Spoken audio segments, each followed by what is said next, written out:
now, which means that my streams are now also being broadcasted to YouTube. So Oh, that's see cool. if that helps at all. Alright, I forgot to change out one of my cantrips for Chilling Touch. Can I do that? Yeah, you can do that manually. If you just go over to your spellbook, everything's already unlocked. You can just cantrips and import a different one. Thank you. Won't be too much of a problem. All right. Hello, everybody, and welcome to Astral Wars, a game that we play on Wednesday evenings. I am your host, as per usual, the GM, Big Lundy, and my wonderful little players that are going to help me tell a little story for you today. Before I explain exactly where they are and what they've been up to here, I'm going to go ahead and have everybody give themselves a nice little introduction so that you know who is talking and who represents who on the board. Starting at the top to the bottom, let's go ahead and start off with Heresy. Hello, I am Heresy, and I play the Changeling Rogue, Vargas Fudas. And that's about it.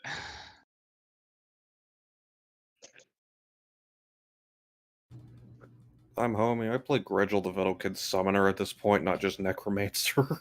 Mm-hmm. Mm-hmm.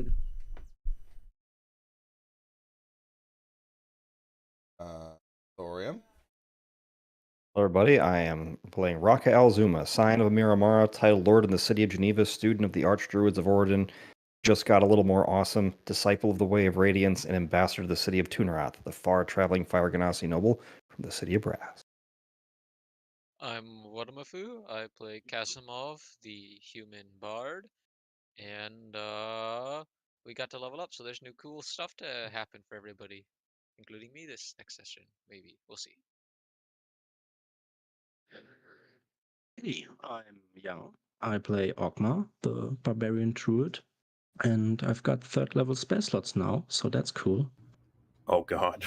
Woot woot. A little bit late to the party, but Hey, third level spells are game changing no matter when they come in. And yours are terrifying. I read through them. They're just amazing. Our understated rogue introduction belies the fact that he had a very wonderful level. He had a very game-changing level happen.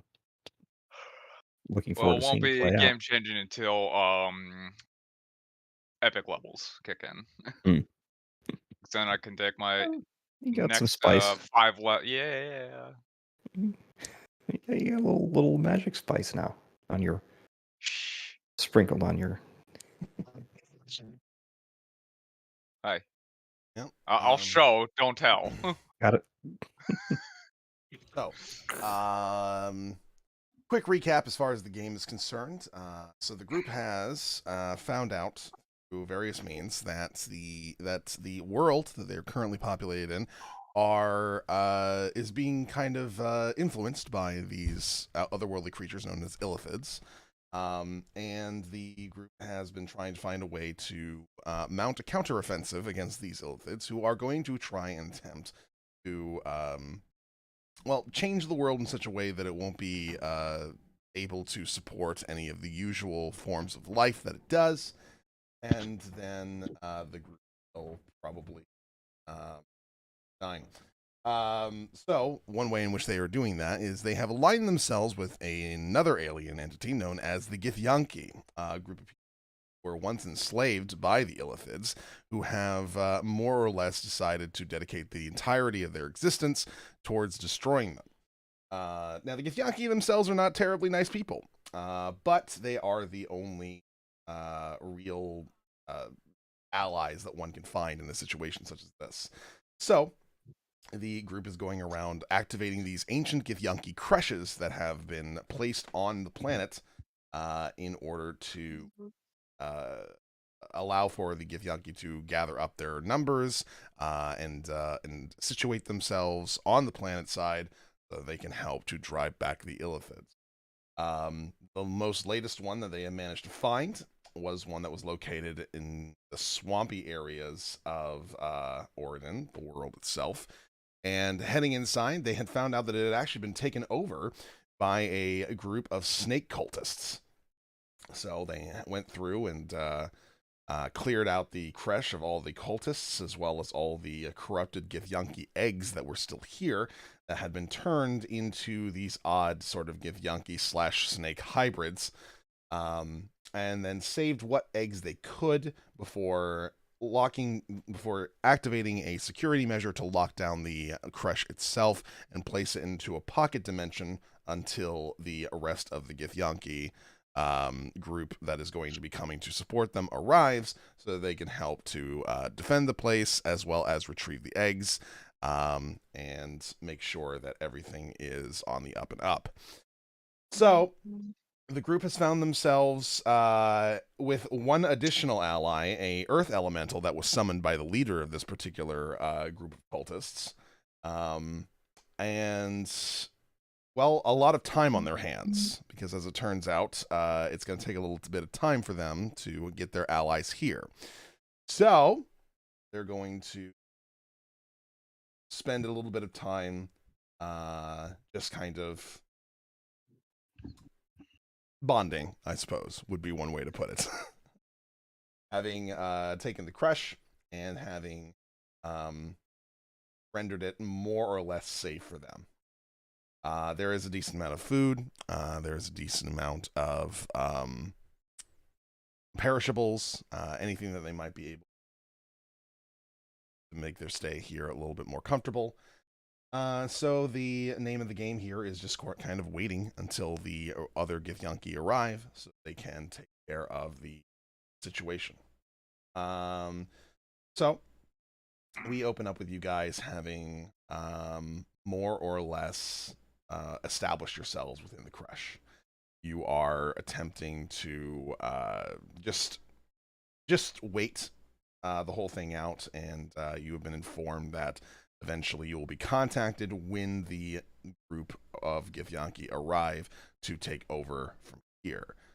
And that's the situation that you're in. So how are you guys spending your time inside the creche? I've said this since the Geneva's crash, that I would have been studying Githyanki language with Thorium the entire way since. How far away am I from getting my proficiency in that language? There hasn't been a whole lot of downtime for you to utilize that. But I would say that throughout the course of you staying here, Raka has been more or less pretty happy to educate just about anybody on any of the languages that he knows. So that would be something that you spend a decent amount of time doing, and I will say that kind of by the end of your stay here, you'll at least have a passing familiarity conversationally with the Githyanki language. Rocco will even use the terminals at the station here as an example to show how the Githyanki structure their language. He shows that how the script works. Essentially, it works with a lot of concentric circles, with some script starting in the middle, and then they sort of almost write their sentences in a via runes that go in a circle, which link to other circles. It's a very different type of grammatical structure than most people are used to, but also has the advantage of actually being very helpful when interfacing with some sort of automated console like this. You can basically put your commands in by making a sentence in the console to execute various commands from the Githyanki technology. Gregel will be examining the stone that the rock elemental was summoned from.